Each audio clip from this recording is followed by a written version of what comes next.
Roma ha expulsado a un rey, y eso suena a victoria. Pero, en realidad, es el inicio del pánico.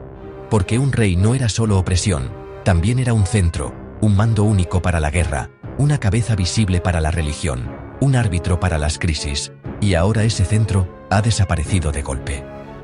La tradición sitúa el quiebre en el 509 a.C., encendido por un hecho que convierte una tragedia privada en detonador político.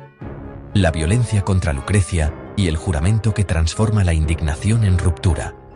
Los detalles cambian según las fuentes antiguas, y la historiografía moderna discute cuánto hay de memoria, cuánto de construcción moral, pero la idea permanece. Roma rompe con la monarquía, y se promete algo nuevo, sin tener todavía el plano. En el foro empieza a circular una palabra peligrosa, libertad, y con ella una pregunta todavía más peligrosa: ¿cómo se impide que mañana mismo otro hombre vuelva a parecer un rey? Tarquino el Soberbio no aparece en la tradición como un rey más dentro de una cronología, sino como el punto en que la monarquía deja de parecer una magistratura antigua y empieza a sentirse como un poder personal. Los relatos lo describen como un gobernante que se apoya menos en el consenso y más en el temor, que gobierna sin escuchar o incluso marginando a los grandes, y que convierte el centro político de la ciudad, sus consejos, sus equilibrios, en algo secundario. Si hay un tono común en esas fuentes, es el de una Roma donde el poder ya no se discute, se padece. Y, sin embargo, la ciudad sigue funcionando, y eso es lo inquietante. La tradición asocia a este periodo obras, expansión, guerras, promesas de grandeza, y precisamente por eso, el régimen se vuelve más peligroso, porque la eficacia tapa el abuso. Bajo ese brillo se acumulan tensiones. Resentimiento de quienes se sienten apartados, malestar ante cargas y obligaciones, y la percepción de que la vida pública está capturada por una casa y por un nombre. La monarquía, útil como centro, empieza a parecer una jaula. Lo que debía sostener la ciudad se ha vuelto su amenaza. En ese aire denso, el conflicto ya no es solo político, es moral. Roma, tal como se cuenta a sí misma, no llega al final por un debate sereno sobre instituciones, sino por la sensación de que el sistema ya no se corrige desde dentro. Cuando el poder se acostumbra a no pedir permiso, cualquier abuso deja de ser un hecho aislado y se convierte en un síntoma. Y entonces, el final se vuelve cuestión de tiempo. La tradición sitúa el punto de no retorno en un episodio que convierte una vergüenza privada en una crisis pública. Durante una campaña, un grupo de nobles, entre ellos Sexto Tarquinio, hijo del rey, discute sobre la virtud de sus esposas y decide regresar de noche para comprobarlo. Al llegar a Roma encuentran a varias mujeres en banquetes, pero a Lucrecia, esposa de Lucio Tarquinio Colatino, la hallan en su casa, trabajando con sus sirvientas, como modelo de disciplina y honor. Días después, Sexto vuelve solo. Lucrecia lo recibe por hospitalidad, y entonces llega la amenaza que lo cambia todo. No solo la violencia, sino la deshonra. Si se resiste, dice, la matará, y colocará junto a su cuerpo el cadáver de un esclavo para fabricar la apariencia de adulterio y destruir su nombre incluso después de muerta. Es una coacción total. Al día siguiente, Lucrecia manda llamar a su padre Espurio Lucrecio Tricipitino y a su esposo. Con ellos acuden aliados, y la tradición coloca a Lucio Junio Bruto entre los presentes. Lucrecia cuenta lo sucedido, exige venganza y se quita la vida, como si su muerte sellara la acusación. Bajo los Tarquinios ya no hay límite. Y es ahí donde la tragedia se vuelve política. Los cabecillas que la tradición sitúa en el núcleo de la ruptura son Bruto y Colatino, y junto a ellos aparece también Publio Valerio, el futuro Publicola, como figura clave del movimiento. No se presenta como una revolución popular moderna, sino como una ruptura impulsada por la élite, que se legitima ante el pueblo y prende en la ciudad como incendio. Además, Tarquinio el Soberbio está fuera, en campaña. La tradición suele situarlo en el entorno de Ardea, y esa ausencia abre una ventana. Mientras el rey está lejos, la decisión se vuelve posible. Se proclama la ruptura, Se moviliza a la ciudad para impedir el regreso, se controla el acceso a Roma y se convierte la indignación en un hecho consumado antes de que el rey pueda volver con autoridad intacta.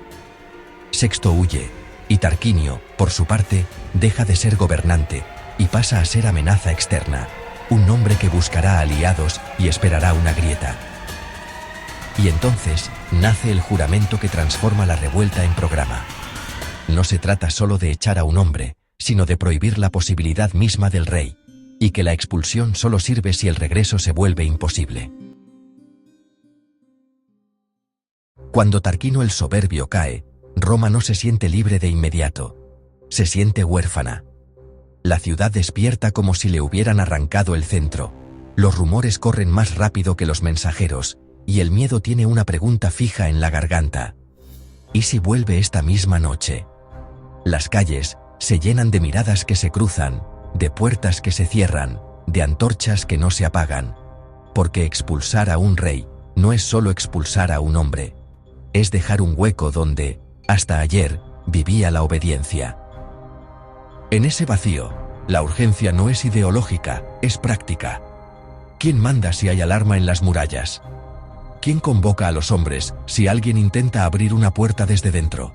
Y lo más peligroso, ¿quién impide que por miedo al desorden, Roma termine suplicando a otro hombre que ponga orden como antes?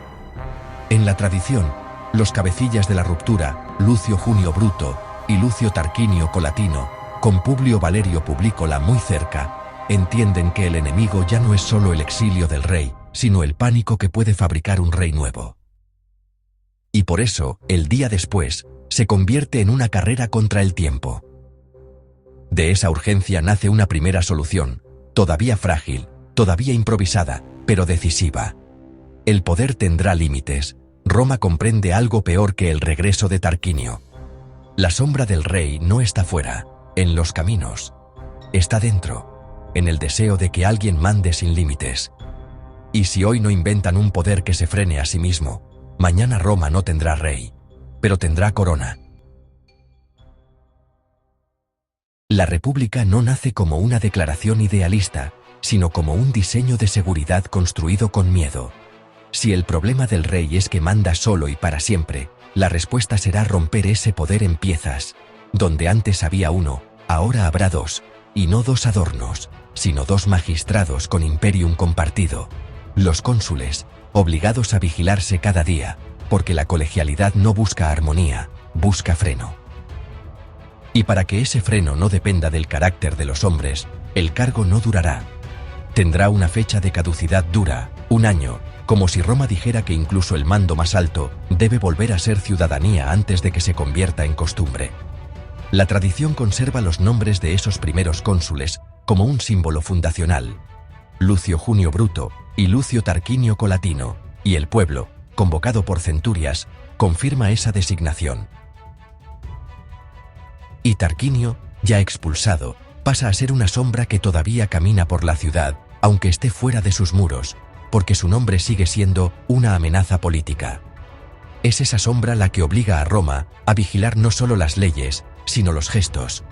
Porque en el 509 a.C. empieza a imponerse una regla extraña y feroz. En la nueva Roma, parecer rey puede ser tan peligroso como ser rey. En esa fragilidad, el Senado se vuelve el ancla que impide que todo se deshilache. No gobierna como un monarca, pero pesa como una memoria viva, porque su fuerza no es el imperium, sino la auctoritas. La autoridad del precedente, del linaje, de la experiencia acumulada, de lo que siempre se ha hecho.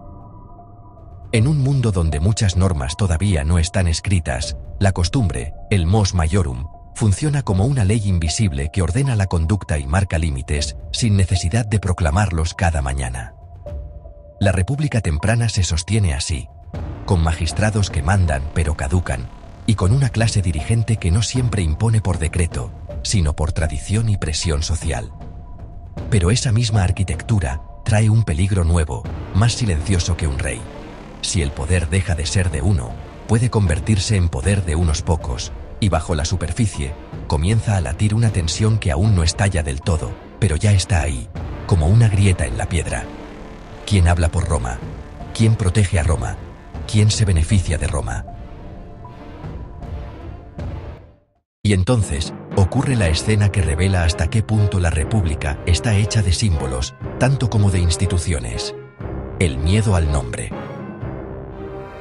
La tradición cuenta que Colatino, aun siendo cónsul fundador, acaba apartado porque su vínculo con la casa Tarquinia resulta insoportable para una ciudad que siente que cualquier rastro del rey es una puerta abierta.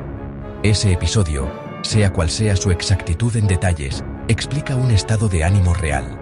Roma no quiere solo un cambio de régimen, quiere una purga de señales, un corte con todo lo que huela a corona. Es ahí donde Publio Valerio entra como figura decisiva y empieza a formarse el recuerdo de Publícola, amigo del pueblo, porque entiende algo que la República exige desde su primer día. El poder debe aprender a inclinarse, a parecer limitado, a mostrarse controlable. Y por eso la Roma sin rey vigila la altura de una casa, la cantidad de escolta, la pompa en el foro, el tono de una orden, vigila incluso a sus propios fundadores, porque necesita educar a la élite con una amenaza constante. Si alguien se eleva demasiado, si alguien se separa demasiado del ciudadano común, Roma reaccionará antes de que ese hombre llegue a ser rey. Y cuando esa vigilancia parece estabilizarlo todo, cuando por fin la puerta parece cerrada, alguien la golpea desde fuera. La República acaba de nacer y ya tiene un enemigo dentro. No un ejército extranjero, sino una idea peligrosa susurrada en casas nobles y pasillos privados. Expulsar a Tarquinio no borra de golpe lealtades ni beneficios.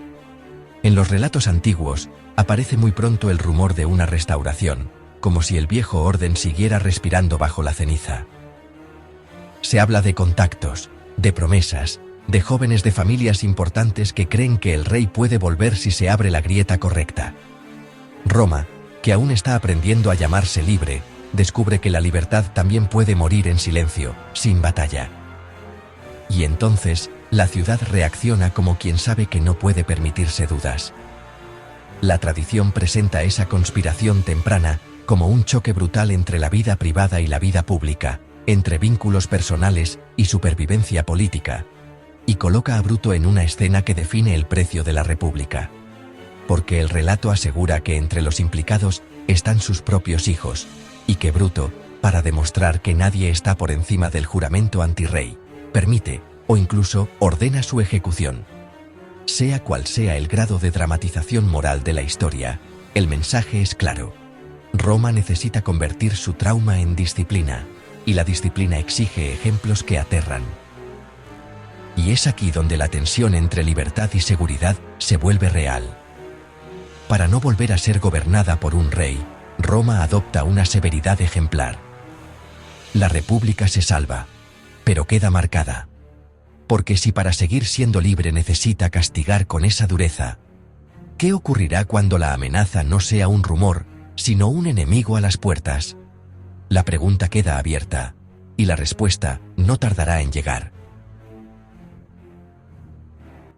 Así nace la República en el 509 a.C., no como un paraíso político, sino como una respuesta inteligente al trauma. Roma divide el mando, lo limita en el tiempo, lo sujeta a la costumbre y al peso del Senado, y lo rodea de una obsesión nueva que lo impregna todo. Nadie puede parecer rey. Pero el peligro no ha terminado, solo ha cambiado de forma. Tarquinio, expulsado, no es un recuerdo. Es una amenaza activa, un nombre que puede reunir aliados, encender lealtades antiguas y tentar a Roma a volver a concentrar el poder por miedo. Y justo ahí está la tensión que abre la puerta al siguiente episodio. Cuando la República todavía está aprendiendo a caminar, sus enemigos no esperan. Y la primera gran prueba no vendrá solo de las discusiones internas, sino del choque con el mundo exterior. Si esta nueva serie de vídeos llamada Momentos clave de la República te está gustando, suscríbete y activa la campana. Y dime en comentarios, ¿crees que Roma creó la República por amor a la libertad o por miedo a otro rey?